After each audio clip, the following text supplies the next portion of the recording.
Oh, honey, grab your seat and get ready because today we're diving into one of the juiciest showdowns in history. The 1960s wasn't just about bell bottoms and rock and roll, no ma'am. This was the decade where the fight for civil rights reached a boiling point, and let me tell you, not everyone agreed on how to win. On one side, we have the Reverend Dr. Martin Luther King Jr., the ultimate believer in nonviolence, peaceful protest, and moral persuasion. On the other hand, there's Malcolm X, who said, "Enough of this turn the other cheek nonsense. We will defend ourselves, period." And then, just when you think it can't get any more intense, enter the Black Panther Party, armed with leather jackets, a community first mentality, and, well, sometimes actual weapons. So, what happened? What were they thinking? Why did all of this explode in the 1960s? And what do we think about it today? Let's spill this historical tea.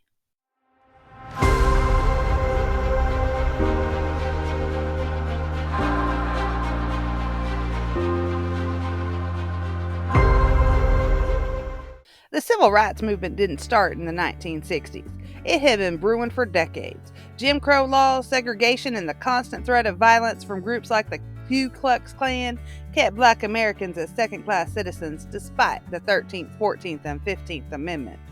Change was long overdue, and by the time the Supreme Court ruled in Brown versus Board of Education of 1954 that segregation in schools was unconstitutional, people were ready to push for full equality, but pushing meant different things to different leaders. Dr. King was the face of nonviolent resistance, and his strategy was clear: peaceful protest, civil disobedience, and appealing to the moral conscience of America.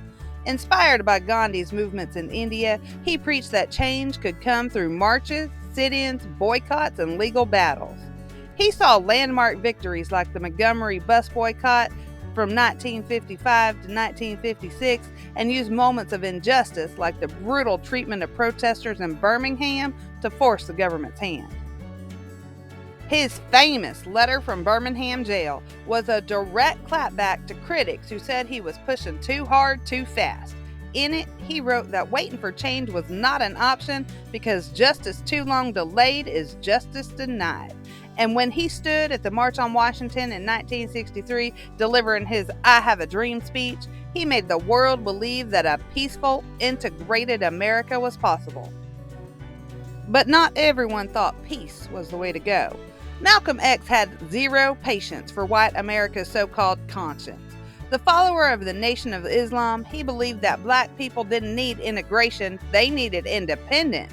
America had treated them as inferior for centuries, so why fight for a seat at their table? Build your own table. And if white America tried to stop you, self-defense was your right. Malcolm was charismatic, fiery, and unfiltered.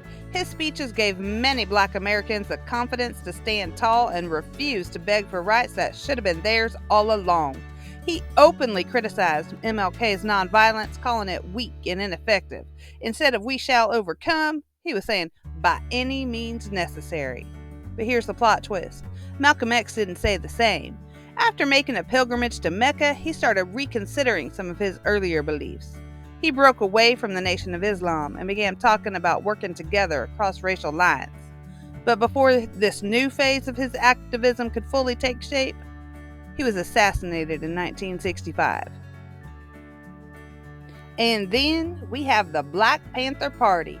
If Malcolm X had laid the foundation for self-defense, the Panthers built the house. Founded in 1966 by Huey Newton and Bobby Seale, the Black Panthers weren't just about carrying guns, though yes, they did that too. Their real focus was on empowering black communities.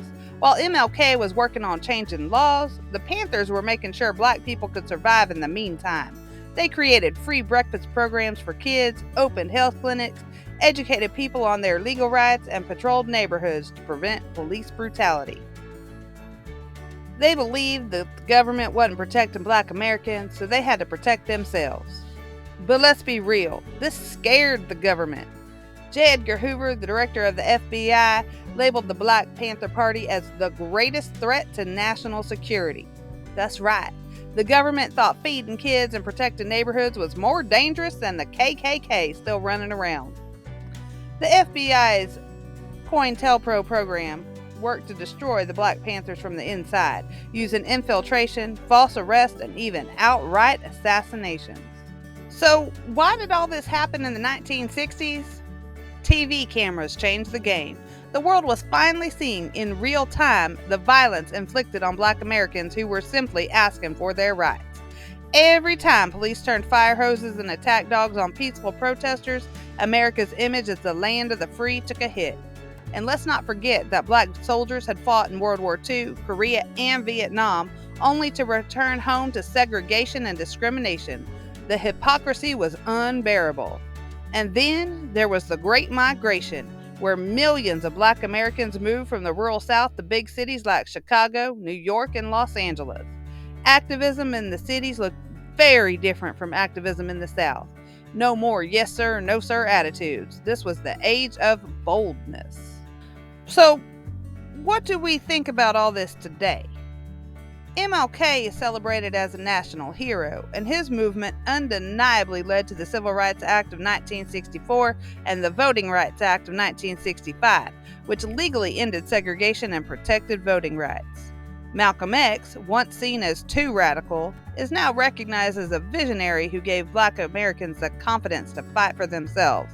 And the Black Panthers, long demonized, are being re-evaluated as community leaders who fought for real change.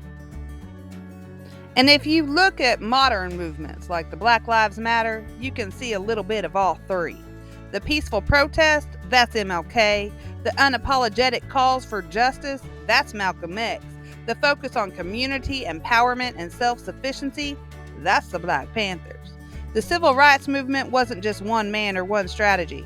It was a symphony of voices, each playing a different role in pushing America forward.